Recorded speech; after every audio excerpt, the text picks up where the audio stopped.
So I guess we get next, Because I Said So, Some romantic comedy with Diane Tom Keaton, Everett Scott, Lorraine Mandy, Graham. Yeah, well, guess not much to say not about much to that. say. The Messengers, I think that's the one Sammy Raimi produced. Yeah, And I think it has Dylan McDermott and an early role by Kristen Stewart. Miss Twilight herself, Kristen Stewart. I've never seen this film. Now, have you seen this film? Can you enlighten me? What is it about? And if it's good or it's bullshit or what? I saw it once a long time ago. Mm-hmm. I know something about Kristen Stewart. I think Dylan McDermott's her dad, and Penelope Ann Miller's in it. They go on some farm, and some shit happens. I can't remember. See, it's that good, folks. It's forgettable. It's how good it is. You see? Yeah, I know it got sequels and shit, and It really got sequels? Really? Oh, yeah. no. Wow. I don't even remember what the hell happened in the movie. It was like ghosts and shit and little boys. PG-13 zone, basically. I think it was PG-13. I'm not sure what it was rated. I don't even care. Yeah, Sam Raimi produced it and Robert Taper produced it, and yeah, I don't remember. I know it made money, so they did a direct-to-video prequel, actually. Direct-to-video prequel. Yeah, I can't remember the movie. Well, there you I go. just remember Kristen Stewart sucking. Well, that's a universal thing. Everybody knows she can't act. There's some fans of Twilight, kissy vampire Twilight. That's cool, and you enjoy your Twilight. That's great. But me, I've never been interested in it. Yeah. The only time I can say she was worth a shit, which believe it or not, was in Panic Room because she plays Jodie Foster's daughter in Panic Room. I didn't mind her there. Yeah, because Jodie Foster was there to supervise her or whatnot. Along with David Fincher. I don't know. Right. And stuff. So now we get to talk about prequel. Hannibal Rising. I've never seen it, but the trailers didn't do nothing for me. I think Kevin McKidd is in this. Yeah, he is. Supporting role, yeah. Oh yeah. Oh. I remember seeing this once again. I mean, I have seen this once. Mm-hmm. I remember it being a pointless movie. I don't understand why we needed to learn about the origin of Hannibal Lecter. I think we got all we needed from the movies. Mm-hmm. And, him being around the time of World War II, and it's in the 40s, and him getting to medical school, and I know at one point he falls in love with this Asian girl, Gong Li. Yeah, again, I just don't really understand why we needed to find out the origin of Hannibal Lecter. It Well, didn't get explained. they're trying to humanize him, maybe, which was a mistake. I don't think you should do that with Hannibal Lecter.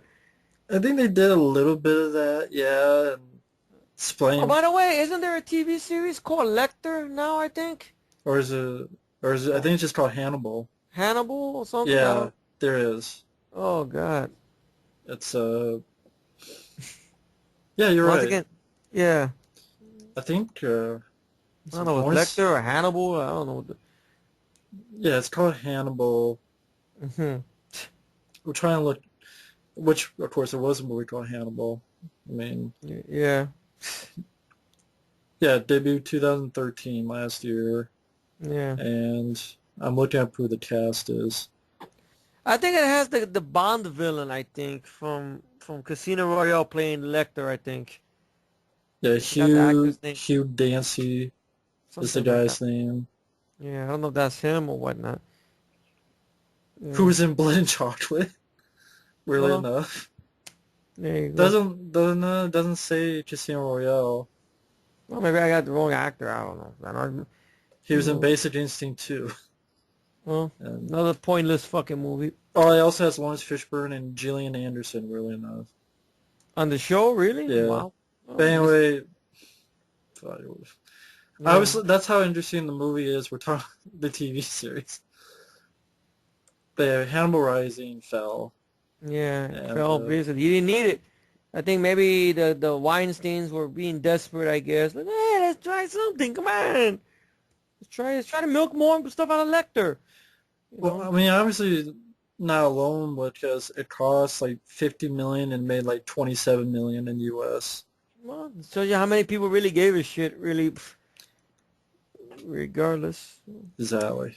Now, I think me and you should do some really, really long, in-depth yelling about this next film over here, because this film became a hit. It didn't deserve it at all. No. Not at all. This movie didn't deserve to be a hit. It is not funny. It's fucking overrated. It's boring, and that movie is Norbit. Yes. I know some people love Norbit, fine, but no, I don't get it. To me, it is the number one worst movie of Eddie Murphy's ever done. The worst. The Yeah, worst. it's just god awful. It's It is. unfunny. It's not funny.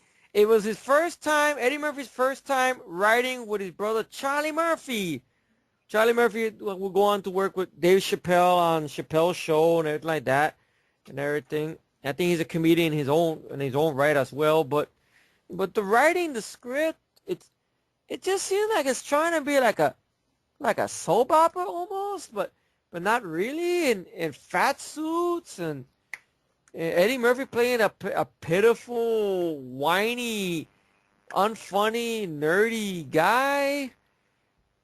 Terry Crews is in there for God knows what. Well, I mean, Eddie Murphy's playing more than one role. Well, more than one person. I mean, of course, Rasputia, I can't forget. You know, Marlon Wayans is in there just to make a fool of himself. Eddie Murphy's also playing an Asian guy. He's an Asian guy who wipes his ass with a fucking note. Tandy Newton's your lead in the film, your female lead. Cuba Gooding Jr. is just there to collect a check, basically. That's what Cuba Gooding Jr. is there for, just to collect a check. I thought it was unfunny. It was annoying. At times I wanted to jump inside and strangle Rasputia because I just thought this character is not funny. This character made me not like actors in drag anymore.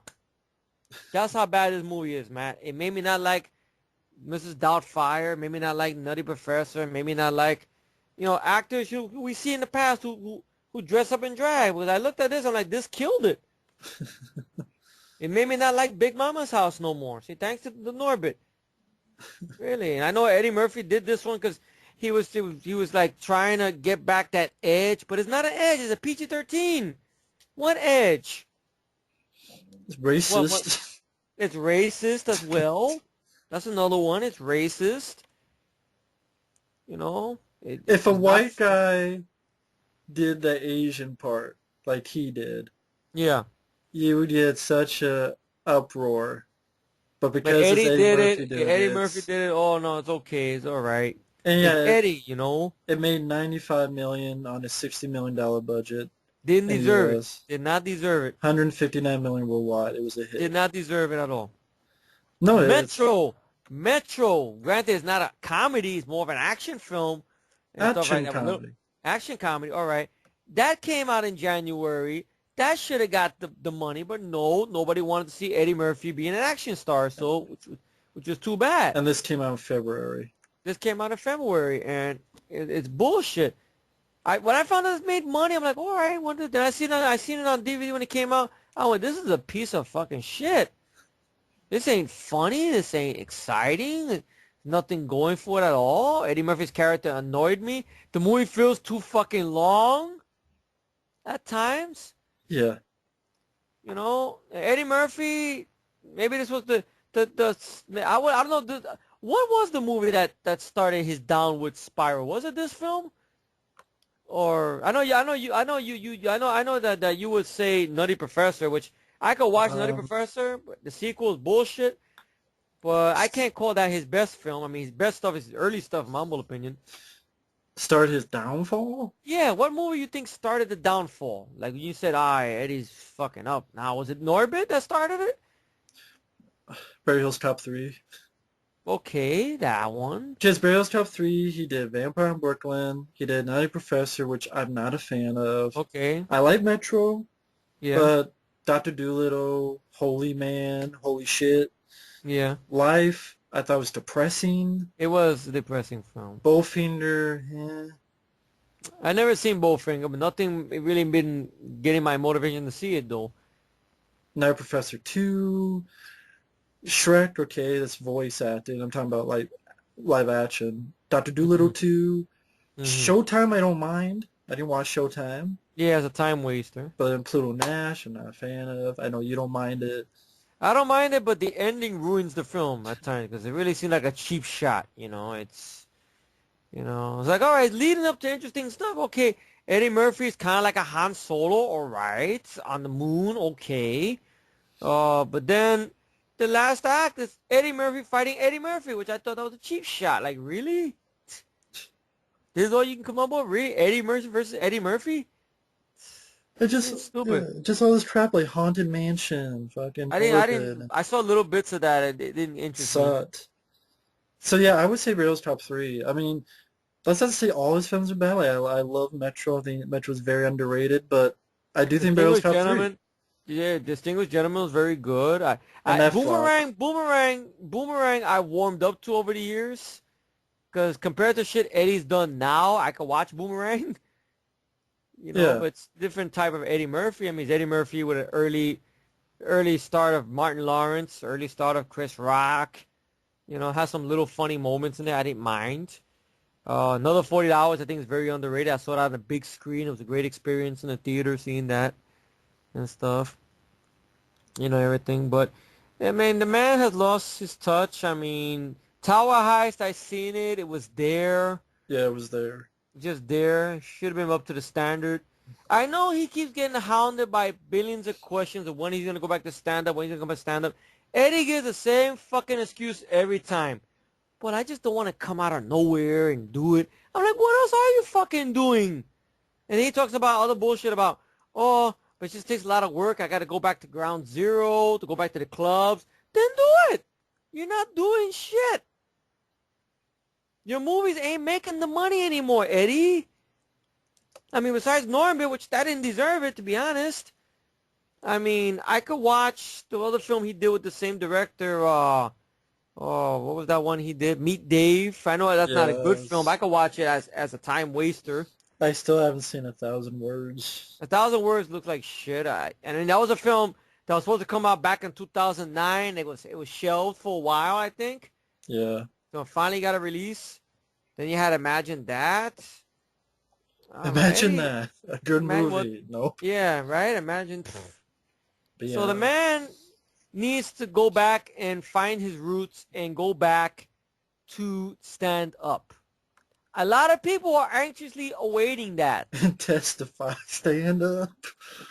Like Howling 7 shitty movie. Stand up and testify. Testify. Yeah. See? Just get your ass back to the stage. And then you know how they have Puerto Rico, get your ass to Mars. Get your ass on stage. Get your ass on stage. Get your ass on stage. That's what you gotta do. No, he's going to do Bill's top 4. I don't know about that. I mean, okay, Jerry Bruckheimer's coming on to produce it. Brett Ratner's going to direct it, but Brett Ratner did Tower Heist, so I don't know. To do Beverly Hills Cop, you need someone who can handle action. The only person I know who could probably pull it off, but there's a long shot, though. I doubt if Eddie Murphy will go for it, though. Michael Bay. I thought you were going to say Antoine Fuqua. With action and comedy, I don't know. I mean, because I was thinking Michael Bay. I love what he did. The director didn't do the comedy. It was Eddie Murphy. Eddie Murphy came up with the comedy in Beverly Hills Cop 1 and 2. If he was fucking funny, get a guy who can direct action, let him know how to do comedy again. Wasn't the director in those movies that did the comedy.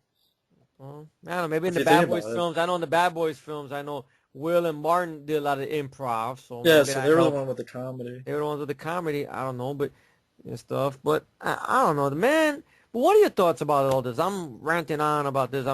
What are your feelings about all this? About Norbit and about Eddie Murphy's bullshit about he's too busy. Well, I think he's fucked up. Exactly. And I don't think he'll make a comeback. Yeah. The man's almost knocking on 50, which that's sad. Really is sad with Eddie Murphy, Yeah. And today I was listening to one of his songs from the 80s, Party All the Time. I don't know. And stuff like that. I know he wants to try to go into music despite it, Party All the Time, but everything else, no. The songs, no. Yeah, don't sing. Don't sing. I like Party All the Time, but everything else, no. His best film, I know we both agree on this, but I know a lot of people would disagree, but that's cool. Fuck them. That's it. An ass with a rubber dick. Fuck that. Yeah, I'll give you a little line from the movie. I want the knife. I The want daughter the chick. knife. Please. With that money, I could down a boat with a motor. Shut up, pal. And no pal. No pal's ass when I find him. And no pal your ass when I find you. You hear me? I'm gonna roll your ass till it bleeds. See these things here? They look like two big joints. See, like you lick them in joints like that. You know, you gotta be careful you don't get jumped by no Rastafarians around here. So you don't be smoking any scrolls. Yak loin. What? Black loin. It's good to keep the yang up. Nothing wrong with my yang. Yeah. Look, now this is Cheryl Ann Mosley. Look, you better keep that camera on. Bust your ass, you keep camera. It's Cheryl Ann Mosley. She was 17 years old. She was taken. And I'm letting you know if you find her, you call Channel Gerald and everything like that. Now you go back to your TARDIS and whatever this shit is, or whatever that. I gotta go. Bye.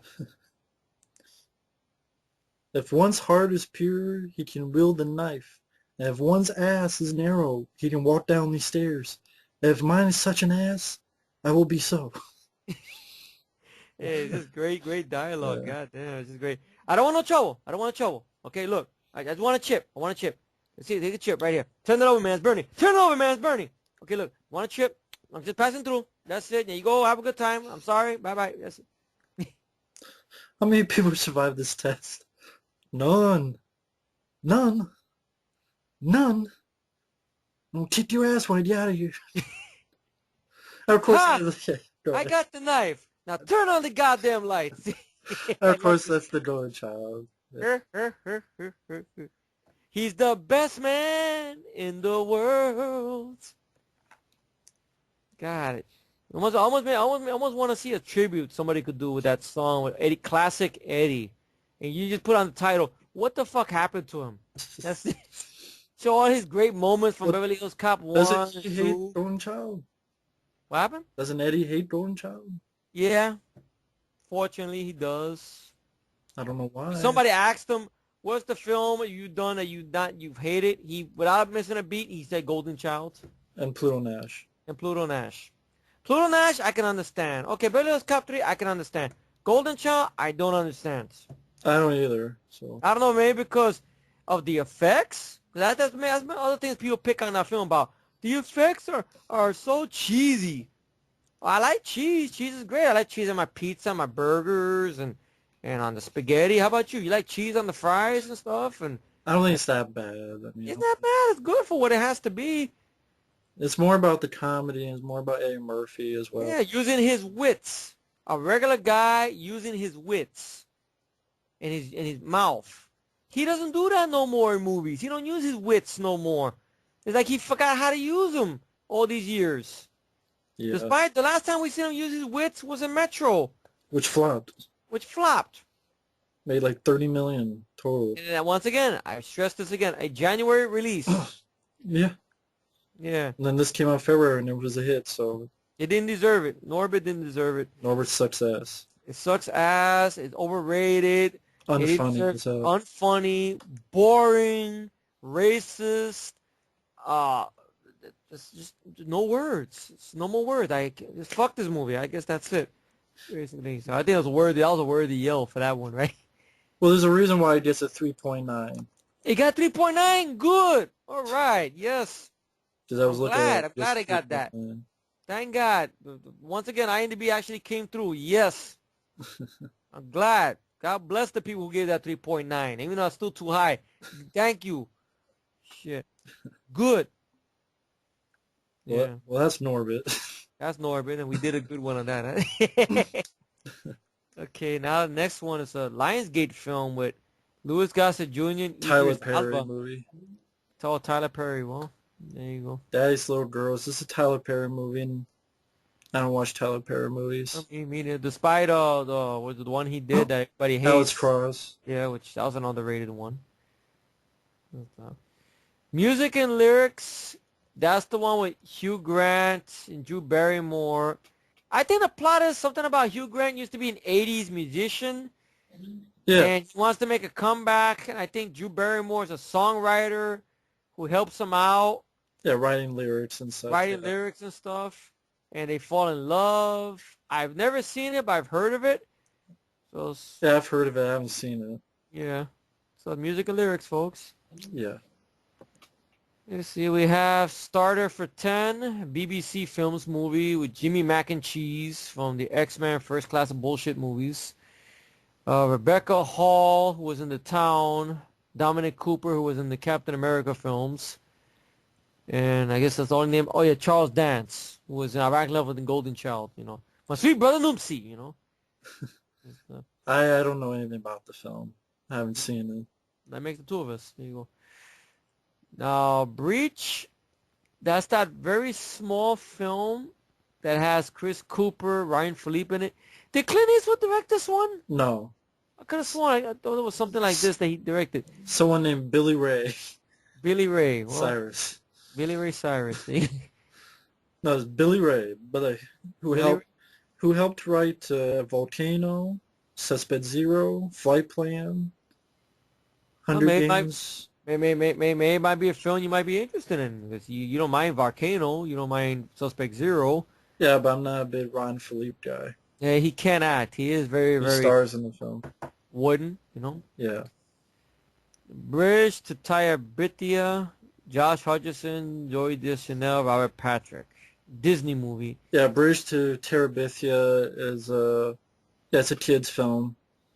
10-year-old neighbors who create a fantasy world called Terabithia and spend their free time together in an abandoned treehouse. So I haven't seen it. No, me neither. Josh Hutcherson, that name sounds familiar. Yeah, he's in the Hunger Games, and he was in the Red Dawn shitty remake. That's right. Yeah, Josh Hutch. Right. Yeah. Now, the movie, next one over here, is something I think we both should do a lot of defending for, because this film, ultimately, to this day, still gets a lot of hate. And yeah. I don't think it's a bad film at all. I think didn't you say you saw this in a theater? I believe, yeah. You were very lucky. It. And I saw this on bootleg, and I enjoyed it. And I still enjoy it to this day, especially after seeing the shitty sequel. Yeah. And that is Ghost Rider. Mark Steven Johnson, who's the guy who's much hated for Daredevil and for this film. And I think he's a very underrated director. He did a good job writing and directing this. Wes Bentley, Sam Elliott. Very fun film. A good comic book film that moves at a great pace. I didn't mind Nicolas Cage. Everybody picked on him so much about this film, Matt. About the whole thing of him being like Elvis, or about him with the jelly beans, and him walking with the cane, and I didn't find nothing wrong with nothing. It was great. I even liked the fucking the big the motorcycle they custom made for the movie, which they threw out the window, which they tossed out for the sequel. Yeah. Shit. I liked the way the skull looked. I mean, the Ghost Rider effect looked better here than in the sequel. Yeah. Wes Bentley. Sam Elliott was a lot of fun. It was good to see Sam Elliott in another Marvel film that was actually good. Because last time we seen him was 2003 Hulk, which I know you don't mind. Me, I hate. I understand, though. You understand? Okay, that's good. Okay. I understand. Yeah, but I fucking hate it. But it's cool. You I understand? don't know. Maybe people hate this because it's not like the comic. Maybe the character's not like the comic. Maybe. No, I didn't follow much of the comics of this at all. I mean, the only thing I know about some of these Marvel characters, guys, is the Marvel trading cards. That's my only connection with any of the Marvel characters. Marvel trading cards. I didn't have none of the comic books. Yeah, I didn't read any of the Ghost Rider. Yeah, all I had was the Marvel trading cards. I knew it was the information on the back of the fucking card. That was it. And I think the card I had for Ghost Rider was the one with Dan Ketch, which was the second Ghost Rider in the series. And this was Johnny Blaze. Johnny Blaze and stuff. I mean, I think it's good. I mean, could it use more action? Yes, I will admit that. For me, the villains are too weak. The villains are weak, I will say that. Wes Bentley, I didn't mind him, but you could get somebody better. I liked Peter Fonda as the devil, which they fucked up in the sequel, playing another character and shit. And everything like that. Plus, I love the story. I love the score. It has that Western vibe to it, which I liked it. Yeah. Stuff. Christopher Young did the score. Christopher Young did a good job with the score. I love the music at the end credits. It's very jamming. You know, yippee Ghost Rider in the sky. I love that shit. Darnell Lang, who was in Blade, one of the very first successful Marvel films, but people always forget that. You know, he comes back into another Marvel film as Nicolas Cage's buddy, JD, which I really liked his character and stuff. You know, I don't know if you remember Darnell Lang. You know, he was in Blade. He's the guy that kept getting cut up by Oh Blade. yeah, yeah. And he's the buddy of Johnny Blaze's character and everything like that. Oh, Donald Logue. Darnell Logue, I can never get his name right. I'm an idiot sometimes. I forget people's names and shit. But I thought it was an entertaining movie. It wasn't boring. Lo and behold, it was a Ghost Rider film with Ghost Rider in the film, which that's like a weird concept nowadays, right? Yeah. Right? A character, title character who's supposed to be in the film, right? Yeah, God forbid. God forbid, right? Batman movie with no Batman. Right? Iron Man 3, no Iron Man.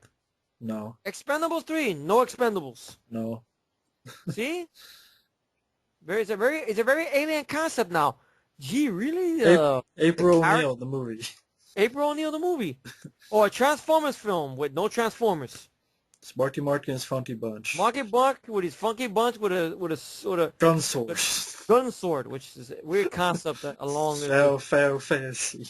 Yeah, something out of Final Fantasy. They look like a Final Fantasy sword. It does. Should be like, you should like turn to a microphone and sing feel it, make the robots explode. Yeah, exactly. Feel it. Yeah. Show him his underwear. Show me his underwear and stuff. From his commercials. Yeah. His underwear. Yeah. Show me white underwears and stuff. But Ghost Rider, I Well, think brown because he's a shithead. What happened? They'd be brown because he's a shithead. Yeah. But Ghost Rider, I think it's entertaining, fast-paced. Nicolas Cage, I think he did good. I thought the Ghost Rider was still a strong character in the film. I love the stuff that the character had, like the penance there, which is a great weapon and stuff. I love, you know, some of the Ghost Rider's personality, like when he takes the police helicopter and he throws his lasso on it, not lasso, but the chain on it. You're making me mad. And then the helicopter, the guy goes, I'm sorry. He goes away. I just feel the action scenes could have gone a little longer. Yeah.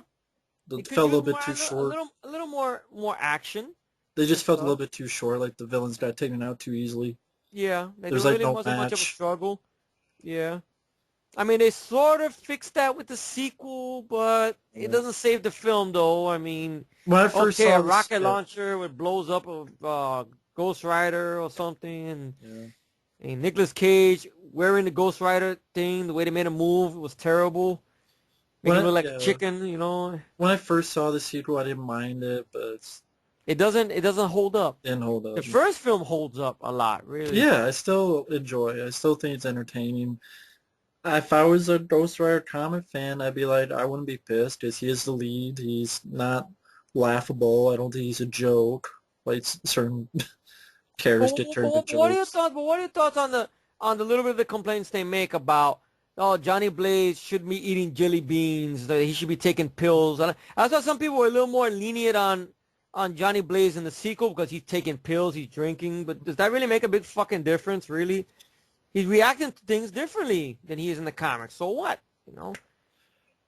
Well, it didn't bother me that much, no. I know. I know, but you know how people, somebody might be stupid and say, well, the way we feel about Ghost Rider, the way you feel about the Turtles, Matt. You know, they might come with that shit. But to each his own. Ghost Rider looks like Ghost Rider for one thing. Yeah, it's true. If you had Ghost Rider fly and it sprout fire wings, and then maybe I get your point. But if it started Eva Mendes, and Eva Mendes did everything, then there you go. Yeah, Eva Mendes did a good job. I think she had a chance to come out for the sequel. She turned it down because so many people downed this film so much. Yeah. And I think it made money, didn't it? Yeah, it made some. I mean, it didn't perform as good as the studio thought it would, I think. But yeah, I mean, it made I'll look it up. $115 million, had a $110 million budget. Also made some money overseas, 228 million worldwide. Mm-hmm. So probably wasn't as much as they thought. Mm-hmm. Do you feel that maybe the PG-13 hurt the film, or you think it was just right, basically? Because I don't think, what else could they really do with Ghost Rider, to be honest, in R rating? Really, I mean, he's got chains, he gives pen and steals to people, and okay, he has his chain that burns people in half. So Yeah. really, what else could you do? I mean, if you're gonna make it violent, then do Spawn. That's kind of the most violent version of Ghost Rider, Spawn. He's ripping people to shreds with his claws. But I enjoyed the film a lot. I mean, people have their reasons, fine, so be it. But I don't think it's the worst, Marvel adaptation. I mean, No, the neither. sequel was a letdown because of the people involved, Navadine and Taylor, those guys. You cannot give those guys PG-13, obviously. That's proof of that and stuff. And, Yeah. Ghost Rider Mark Steven Johnson did a great job. If I was to meet him, I would love to talk to him about the film. I would say, look, dude, I love Daredevil R-rated cut, and even the theatric version, I love Ghost Rider. The extended cut is there, but it is what it is. I can still watch either version of Ghost Rider. Good fucking movie. You did a great job. Fuck the haters. I'll tell him just like that. But I have a feeling he'd be one of those people like all these other people nowadays. They down their own films. Oh, those movies sucked. I have a feeling he'd probably be like that. Kind of the way Lulu Luteri is now. When he asks him about Hulk or Incredible Hulk or Clash of Titans, they sucked. And like now you see me with such a fucking winner. Maybe you suck. That's right. Anyway. Yeah, I mean, I love the R-rated cut Daredevil. I like the theatrical version. I like Ghost Rider. I didn't mind the film at Even all. the I like, extended stuff they put back was there. It doesn't add tremendously to the film, but there. Great score. I mean, the direction was pretty good. Sam Elliott was great.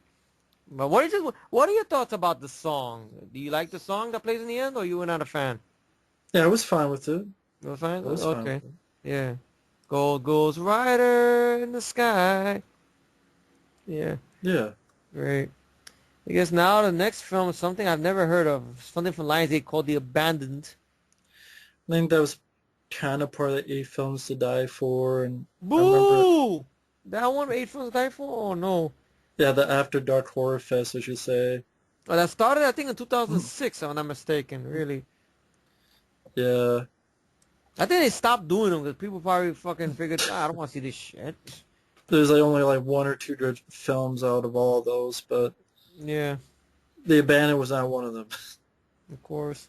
Girl goes back to her home, downbeat ending. That's pretty much it. Pretty much. I remember one of them I saw was Penny Dreadful, I didn't see that. with Macaulay Culkin's wife, some girl that is claustrophobic. She's trapped in her car in the middle of the road. A killer is stalking her from outside the car. She can't start up the fucking car because no keys. And it goes on too long, very boring, and downbeat ending, basically. Of course. hmm The next one is something called Amazing Grace with Ian Grafford. I can't pronounce his name. The guy from Fantastic Four.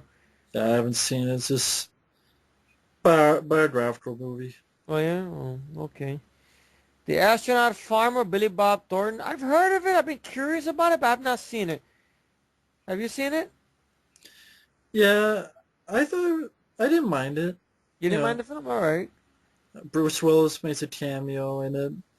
I know. I heard that Bruce Willis and Billy Bob are actually pretty good friends because Yeah, they worked together before in a couple of films, including Armageddon and, of course, Bandits and stuff.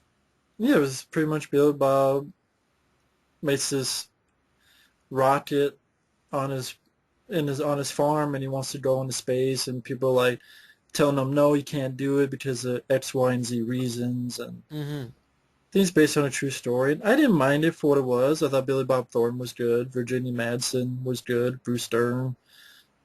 I didn't mind the film. I would like to look it up. I've heard of it, but I never got a chance to see it. Yeah. So now we got to a film which I've never seen, but trailers of it, and from what I heard, It's a very overrated film, though. Is it And really I know, overrated? Because I don't know anyone who talks a film well. really. Why do I? I think you've had the displeasure of seeing this one, the number 23. Yeah, it sucked. Uh, Jim Carrey was not bad acting wise, but Hmm. you could really see how where it was going, and the payoff was lame. I mean, I like the idea that okay, Jim Carrey seems like this normal guy, and I think this also has Virginia Madsen, Joe Well, I guess Schum. Yeah. she was trying. I guess she was trying to find work that coming year. I guess. Okay, Jim Carrey wanted to do a more serious role. That's fine, and Joel Schumacher directing. Okay. But, he starts seeing these numbers that add up to 23 or the number 23, and he's wondering, like, what's going on and how come he's seeing all these things around him. And pretty much you just find out at the end that he got fucked up in the head, and he, I think, accidentally killed someone or something, and then he got memory loss because he was the one who wrote this book that he had found, and that's why he was so uh, what do you call it, obsessed with the number 23 because he wrote this book that he found earlier in the film, and he, I forget what the hell they do with him. He's, now that he's regained everything, he's, they're wondering what his sentencing is going to be, and but he's with his family, and his sins have come to light, but he's at peace now. I don't fucking remember the movie. I just thought it was such. I kind of figured out. I thought it could be something supernatural or it could be something else, but no, it was just one of those. Oh, he's crazy. Or he found it. He memory loss and he was crazy. Wow. Usually, most of these movies is just that's the lame payoff. He's crazy. Kind Or of like with like Identity, crazy. huh? Yeah, Identity was a bit worse because it was like Because of the all cast all of involved. them. Yeah. Because of the cast involved. You have all these people in one movie, and you come up with a shitty payoff. They're all in John Cusack's mind. Yeah, That's, exactly. they're all in his mind. And shit. I don't know. The movie just the trailers never seemed like much. I for some reason I thought it was a hit. I don't know why. No, it's It was a bomb. Well, maybe for good reason. Probably. cost 30, made 35. Yeah. Well. So Jim Carrey, I don't mind him as when he's doing serious acting, but I guess this is just a script that was just too big for him, I guess, or he wasn't the problem. It's um, just the script, the maybe the payoff. payoff. Yeah, Payoff didn't work and I stuff. thought the payoff was really lame. Like, oh, Yeah. he had memory loss, and I would say the one film I remember from his dramatic stuff that I really liked it because I thought it was very clever was Eternal Sunshine of the Spotless Mind. yeah, I like that one. Because I thought it was a very, very interesting idea. And the way the movie's direction was very Yeah, interesting. Like, this guy, he's in love with this woman, and something happens. They have a falling out. He's in pain about it because they split, and he finds out about this place that will make him erase his past memory. yeah, And it was just a very interesting idea. Like, the way that the images are, like he's in one, like almost like he's in his dream of the memory there, and everything like that. And he realizes he don't want to have this memory erased. He wants to wake up. So all sorts of weird stuff happens. Very good movie. That's one I wanted to get in my collection. I actually liked that one a lot. That stuff. Yeah, I'm glad I'm not alone. I'm glad you enjoyed that one too. yeah. I know a lot of people they're always in the middle of the road when it comes to Eternal Sunshine. I know a lot of critics liked it. Really? Yeah, Oh, it I was didn't good. know that. Yeah, Oh. So the next one here, I've never seen the show fully. I've seen it on and off through Comedy Central. I didn't mind it. And the film itself, I didn't mind. I mean, I think the show is a little more funnier, in my humble opinion. Reno 911 Miami. yeah. I don't mind the movie. I really liked the show, except the last season. I thought they really fucked it up the last season. They ran out of ideas. Well, they Oh, killed two of the characters off, and then they oh, made it they off did? as a joke. Oh, no. And I didn't like that. Like the one with the blonde one with the tits and the Hispanic guy who was They with the killed black them guy. off? Oh, no. I Yeah. liked the blonde girl with the tits. Damn. I like that sense of humor, too, especially in the film, where she's trying to find somebody who tattooed her boob or something, and the tattoo guy says, well, I need to see the other half. And she goes, they're twins. They're just the same. They're twins. So I liked that. Or I liked the black girl. I think she's a comedian. I want to get her name. Niecy Nash. Yeah, the one that has the giant booty. That they're at the beach and everything. They see a whale there and they're trying to move the whale and the whale throws up or something or spits out at them. It's Yeah. just crazy. It's a crazy movie. You know, me and Paul Rudd, I didn't mind in the film doing his Tony Montana impressions and shit and stuff like that. The show it seemed like more funnier. The show. I mean, I don't know if I would like to talking about it now. Makes me want to look up the show now. When we watch the show and everything like that. It's a fun show. It's strange too who released it. 20th Century Fuckface and Pair of Pricks Pictures, Yeah. which is strange. Released it and stuff. But Reno 911, I mean, what's to say about it? I mean, it's a fun little flick. Yeah, I had fun with it, yeah. Yeah.